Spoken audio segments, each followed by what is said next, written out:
How's it going, peeps? Welcome back to Viva La Coin. I am Viva. I will be your host for today's episode, and what I'm going to talk about is within Nemonium, trying to create different sort of sections of a broader community that can form either smaller communities or businesses or groups or think tanks within a project. So ultimately, whether it is a 10,000 piece PFP project, any of the DAOs that are working towards functionality, or even different crypto communities in general, the idea of community is often discussed as how it can either be toxic or beneficial depending on how the individuals within that community operate together to build forward, as opposed to just aim for profit or looking out for their own self-interest. Now, in Nemonium, we've tried to do a couple things differently that are still in their early stages, but I think are necessary in order to create a vibrant community that has the ability to build upon and express their ideas autonomously and bring greater good to the collective. So without further ado, I'm going to talk a little bit about something that we are doing within Nemonium called Femonium. Now, Femonium is a play on the title of the main ecosystem, but it was put in place with the help by Nemo and ran by CNFT Fart. Some of you may know her in the community, but it was designed to be a place for women in CNFTs or anyone in the community that might identify as LGBT.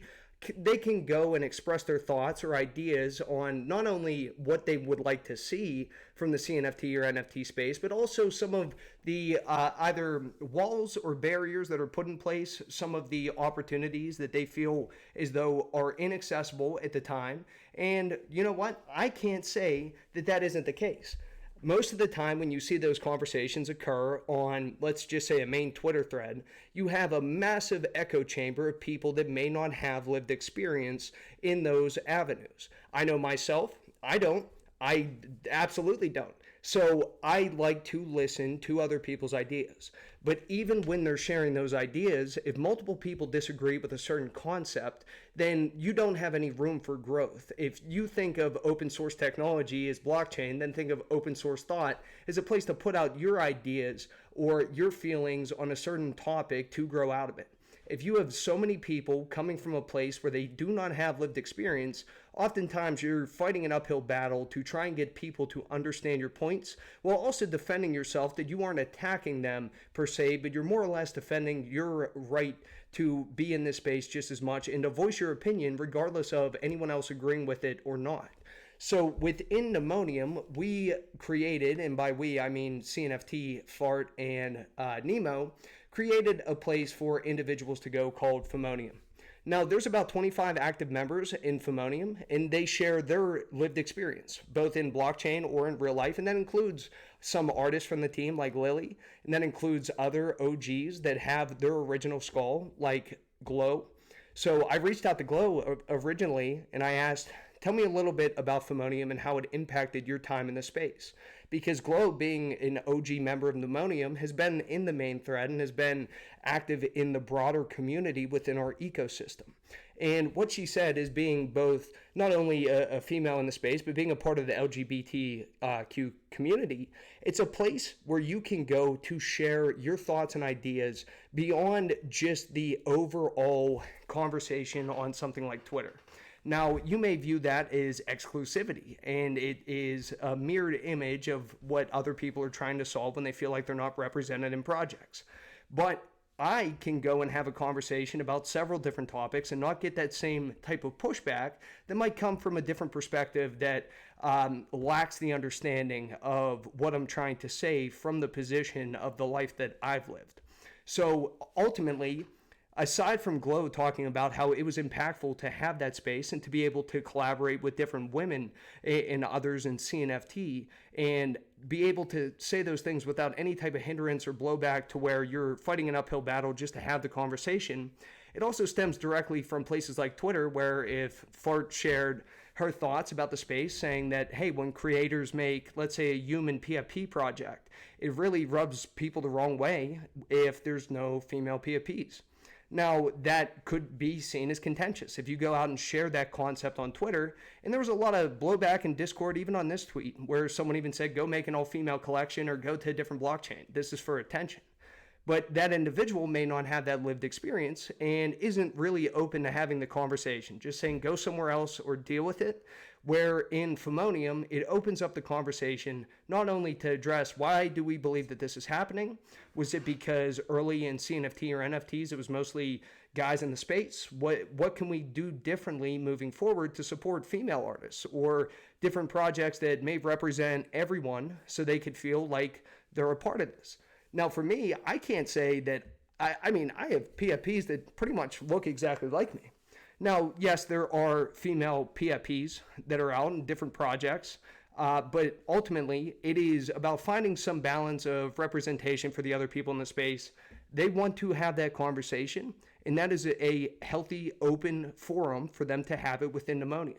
Now, whether it is having that discussion or then bringing to light maybe if someone is mistreated just for trying to defend themselves or their opinions, they highlighted multiple different things, including calling out a couple times where people were mistreated in public forums like Twitter or Discord, and made a positive impact there, at least from most metrics, and started the conversation of, despite any takes on art, creativity, it is not okay to mistreat people based on specific items, like being a female in the space or being treated like you're unaware of different things. And even Glow highlighted when I spoke to her that sometimes people are shocked that she was able to get an OG skull or that she's even a female at all in CNFT, because it really wasn't as prevalent to see, especially someone that was intuitive enough to go and hit Nemo up and talk to him and get one of the OG skulls before a lot of other people. And I just want to quote her. She said, I have people ask me every day for my OG skull, and I'm not giving it up. So, Glow, we appreciate you for being within the space and within Femonium as well. And I know that you take a lot of not only pride, but a lot of faith in Fard and those people that have that conversation with you. And I hope that it continues to grow and we can collaborate as a total based on the ideas that you have or different ways that we can position things to make everyone feel welcome, not only in Nemonium, but in CNFT in general.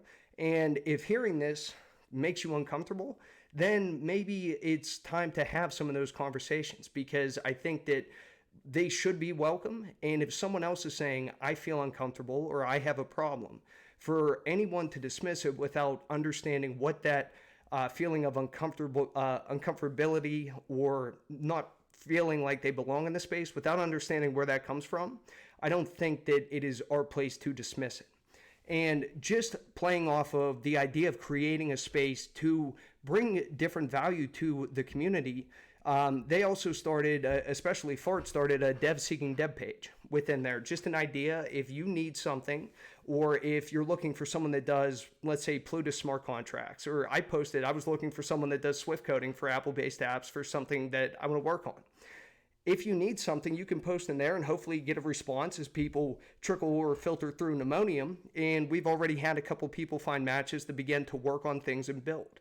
But the idea is that within a broader community, once you have several hundred or maybe a couple thousand people that have different skill sets, different life views, different lived experiences, you can come together to find a middle ground that can work for everyone, that you can build out of and attempt to, even though it's impossible, and maybe I'm an idealist for thinking it, but attempt to make everyone happy, or at least not, if you can't make everyone happy, at least make everyone heard.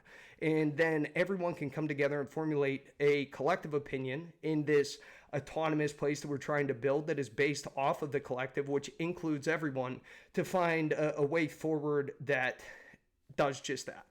So thank you for listening to this shorter episode of Viva La Coin, but it was something I wanted to highlight, and I want you to think about in the community, what can we do to foster as much growth and inclusion for people as possible? If you think it's a problem, or even if you don't, I'm curious to hear your thoughts on that, and maybe open a couple discussions either below this video or within Discord or on Twitter, just so that we can hear from everyone else, because every side matters, and unless we have that convo, we're not going to get anywhere. So I appreciate you for listening, and until next time, this was Viva La Coin, and I will talk to you then. Bye.